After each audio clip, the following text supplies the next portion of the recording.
Ada banyak cara membuat uang bekerja untuk kita yang bisa dilakukan untuk mempersiapkan kebebasan finansial di masa depan. Saat ini, bekerja untuk menghasilkan uang bukan menjadi satu-satunya jalan untuk hidup.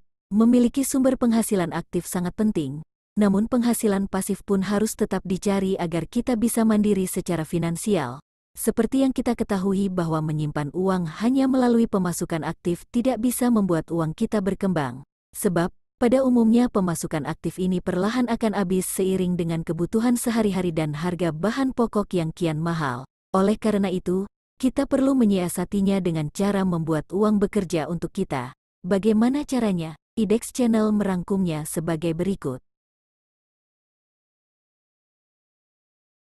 Mengubah pola pikir dari menghabiskan seluruh waktu untuk mencari uang menjadi mengendalikan uang itu agar bisa mendatangkan keuntungan.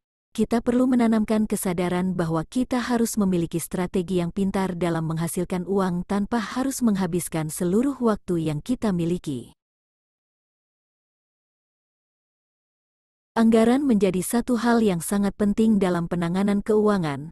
Oleh karena itu, kita harus membuat anggaran untuk keuangan kita mulai dari mana pendapatannya dan apa saja alokasinya.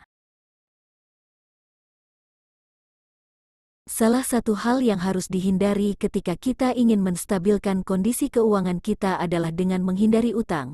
Sebab, saat kita memiliki utang kita memiliki start dari minus yang akan menyusahkan kita untuk mengelola keuangan dan berbagai alokasinya.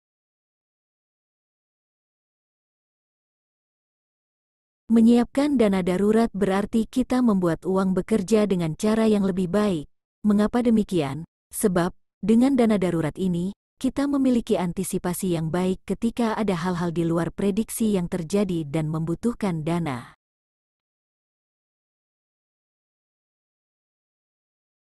Investasi merupakan cara membuat uang bekerja untuk kita yang paling tepat. Dengan investasi, kita akan memiliki pendapatan pasif di luar pendapatan aktif yang kita alokasikan untuk kebutuhan sehari-hari. Memilih investasi yang tepat dapat membuat Anda memperoleh kestabilan finansial. Beberapa bentuk investasi di pasar modal sebagai cara memperoleh pendapatan pasif antara lain sebagai berikut. Saham merupakan salah satu instrumen jangka panjang yang bisa dijadikan pendapatan pasif. Paling tidak, jika kita berinvestasi saham, kita harus menunggu selama 5 hingga 10 tahun agar keuntungannya bisa maksimal. Reksadana adalah salah satu instrumen investasi turunan. Dalam berinvestasi saham, kita menjadi pemilik penuh dan pengendali keputusan. Namun, dalam berinvestasi reksadana, pengelolaan dana dikendalikan oleh manajer investasi yang membantu kita. Trading juga bisa menjadi salah satu instrumen untuk mendapatkan pendapatan pasif. Ada berbagai jenis trading seperti saham, option, ETF Exchange Traded Fund, dan CFD Contract for Difference. Namun, trading yang terkenal di Indonesia adalah forex. Meski begitu, kita harus benar-benar memahami mekanismenya sebelum memutuskan untuk memilih instrumen yang satu ini dalam berinvestasi. Sebab, trading tidak dapat dimulai dengan modal yang kecil. Jika salah perhitungan, kita bisa mengalami kerugian. Itulah cara membuat uang bekerja untuk kita, yang berhasil dirangkum IDEX Channel. Anda bisa memulainya dari sekarang untuk menjemput kemandirian finansial Anda di masa depan. Semoga bermanfaat.